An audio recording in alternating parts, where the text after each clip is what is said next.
Hi everyone. This map is showing us the major surface ocean currents on our globe.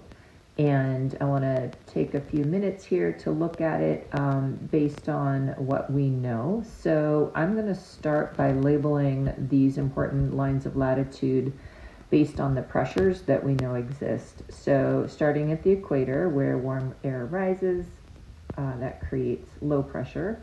And while I have my red pen on, I'm going to skip up and label the other low pressure lines.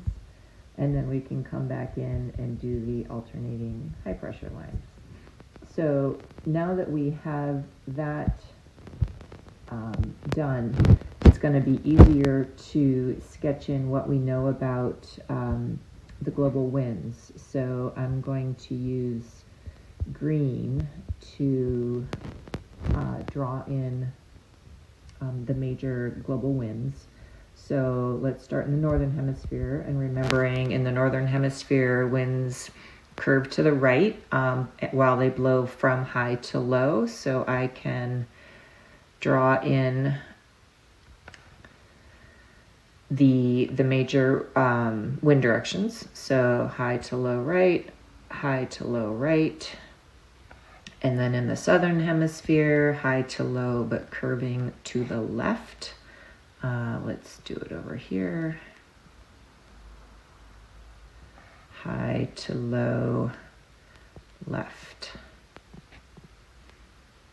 Okay, so now that I have those on the map, maybe you notice that the currents that are shown on the map seem to follow with the winds, which is exactly right.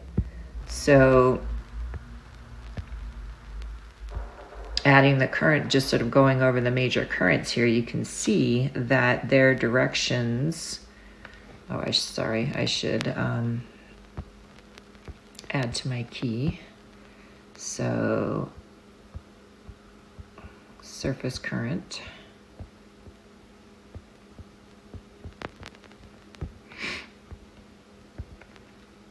Okay, that these major surface currents, and I'm only tracing a few of them, definitely are going in the same pattern that those winds are. And that is true, and it is because ocean currents are driven by those winds.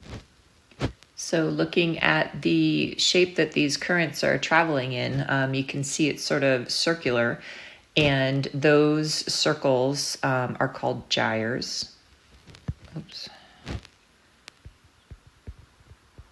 Gyres. So each of these is a gyre, and they happen in the other oceans as well.